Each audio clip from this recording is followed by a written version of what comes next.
Hi friends, నా పేరు హరినాగనంద్. మీరు చూస్తున్నారు షార్ట్ అండ్ హాప్ ఛానల్. ఈ వీడియో ద్వారా మనము ఏదైతే సివిల్పై యూపీఎస్సి ఇచ్చినటువంటి పూర్తి అప్డేట్ గురించి, అలాగే రైల్వేలో ఏదైతే 13,487 పోస్టులకు సంబంధించినటువంటి ఈ నెలాఖరు వరకు కూడా ఉన్నటువంటి గడువు గురించి, అలాగే టీఎస్పీఎస్సీ ఇంతవరకు ఎన్ని పోస్టులు రిక్రూట్ చేసిందనే దాని గురించి ఏదైతే గవర్నమెంట్కి నివేదికనే ఏదైతే ఇవ్వడం జరిగిందో దాని గురించి, ఆ 3 టాపిక్స్ గురించి మనం ఈరోజు ఈ వీడియో ద్వారా తెలుసుకోబోతాం. సో వీడియోకి వెళ్ళే ముందు మన ఛానల్ ద్వారా విద్య, ఉద్యోగం మరియు గవర్నమెంట్ స్కీమ్కి సంబంధించినటువంటి అన్ని అప్డేట్స్ అనేది మీకు అందించబడతాయి. సో మన ఛానల్ నుంచి ఈ తెలంగాణ నిరుద్యోగ భృతి, అలాగే సోషల్ వెబ్సైట్స్లో ఏ పోస్టులు మనం పెట్టచ్చు దాని గురించి, రీసెంట్గా ప్రీవియస్ వీడియోలో ఆధార్కి సంబంధించినటువంటి కొత్త చట్టం గురించి కూడా నేను పెట్టడం జరిగింది. సో మీరు వాటిలో ఏదైనా లింక్ కనుక ఇంట్రెస్ట్ ఉన్నట్లయితే కింద డిస్క్రిప్షన్లో ఇస్తాను, మీరు చూడొచ్చు. సో మనం ఈరోజు ఈ వీడియోలోకి వెళ్ళిపోతే చూడండి, దరఖాస్తు చేసుకున్న అటెంప్టే అంటే అప్లై చేసి మనం ఎగ్జామ్ రాయకపోయినా కూడా దాన్ని అటెంప్ట్గానే ట్రీట్ చేస్తారని చెప్తున్నారు. చూడండి, ఇక సివిల్ సర్వీస్ పరీక్షలకు దరఖాస్తు చేసినా దాన్ని ఒక ప్రయత్నంగానే పరిగణించాలని యూపీఎస్సీ తాజాగా ప్రతిపాదించింది. నిబంధనల ప్రకారం ఏ కుల పరమైనటువంటి రిజర్వేషన్ లేని అభ్యర్థులు సివిల్ సర్వీస్ పరీక్షలు రాసేందుకు 6 సార్లు మాత్రమే ప్రయత్నించవచ్చు.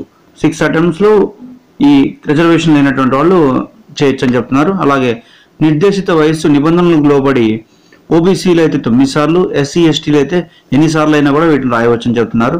అయితే ప్రస్తుత దరఖాస్తు చేశాక అభ్యర్థి కనీసం ప్రాథమిక పరీక్షలో ఒక పేపర్ అయినా హాజరైతేనే దాన్ని అటెంప్ట్గా తీసుకుంటున్నారు. అయితే మరోవైపు పరీక్ష ఫీజు తక్కువగా ఉండటం, అందరూ మహిళా అభ్యర్థులతో పాటు ఎస్సీ ఎస్టీ వికలాంగులు తదితర అభ్యర్థులు అసలు ₹1 కూడా ఫీజు చెల్లించకపోవడంతో లక్షల్లో ఈ దరఖాస్తులు వస్తున్నాయి. అయితే సగం మంది కూడా హాజరు కావట్లేదు అని చెప్పేసి దీని సారాంశం. సో ఎవరైతే ఈ అప్లికేషన్ ఫిలప్ చేస్తున్నారో వాళ్ళకి సంబంధించినటువంటి అన్ని దరఖాస్తులు, ప్రశ్నాపత్రాలన్నీ కూడా ముద్రణ చేస్తున్నారు. దీంతో కొన్ని లక్షలు ఖర్చు అవుతుందని చెప్పేసి ఇటువంటి ప్రయత్నాలను అడ్డుకోవాలనే ఒక ఉద్దేశంతో నిజంగా పరీక్ష రాయాలనుకునే వాళ్ళకి అవకాశం కల్పించేటట్టుగా దీనికి సంబంధించినటువంటి ఈ ఏదైతే మనం ఎగ్జామ్ అటెంప్ట్ చేసి దాన్ని కనుక రాయలేకపోయినట్టుగా దాన్ని ఒక అటెంప్ట్గా ట్రీట్ చేస్తున్నారని చెప్పేసి దీని యొక్క సారాంశం.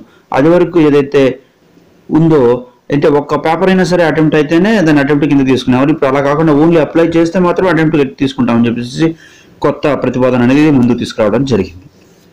ఓకే, 13,487 పోస్టులకు సంబంధించిన నియామకాలు ఏదైతే ఉన్నాయో వీటిని 2 దశల్లో నిర్వహిస్తారని చెప్తున్నారు. వీటికి సంబంధించి కూడా జనవరి 31 వరకు కూడా దీన్ని దరఖాస్తు చేసుకోవచ్చు అని చెప్పేసి దక్షిణ మధ్య రైల్వే సిఆర్ఓ రాజేష్ కుమార్ గారు తెలిపారని చెప్పేసి చెప్తున్నారు. దీంట్లో junior engineer, depot material superintendent, chemical, metallurgical assistant పోస్టుల కోసం నోటిఫికేషన్ అనేది ఇచ్చామని చెప్తున్నారు. వీటికి సంబంధించినటువంటి వెబ్సైట్ కూడా ఇవ్వడం జరిగింది.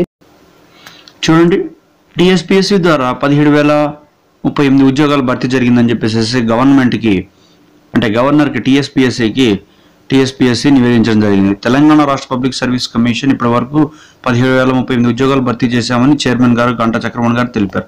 అలాగే 13,775 ఉద్యోగాలకు సంబంధించిన మెరిట్ జాబితాలు ప్రకటించామన్నారు.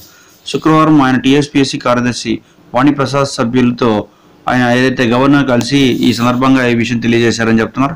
అలాగే ఈ సందర్భంగా టీఎస్పీఎస్సీ కార్యకలాపాలపై ప్రగతి నివేదిక సమర్పించారు. రాష్ట్ర ఆవిర్భావం నుంచి ఇప్పటి వరకు 38,059 ఉద్యోగాలతో కూడిన 101 ఉద్యోగ ప్రకటనలు విడుదల చేసినట్టు చెప్పారు. టీఎస్పీఎస్సీ కార్యకలాపాలపై గవర్నర్ సంతృప్తి వ్యక్తం చేశారు. తక్కువ మంది ఉద్యోగులతోనూ మెరుగైన ప్రతిభ చూపించారని కితాబిచ్చారు. 2019లోనూ ఉద్యోగాలు కల్పించేందుకు మరింత కృషి చేయాలని ఈ సందర్భంగా గవర్నర్ వారికి సూచించారని చెప్పేసి దీని యొక్క సారాంశము. సో ఏదైతే నోటిఫికేషన్స్ ఏవైతే ఇచ్చారో వాటికి పోస్టులకు సంబంధించింది ఉంది, కొత్త వాటికి కూడా మేము వాటికి సంబంధించినటువంటి అన్ని ఏర్పాట్లు చేస్తున్నామని చెప్పి దీని సారాంశము.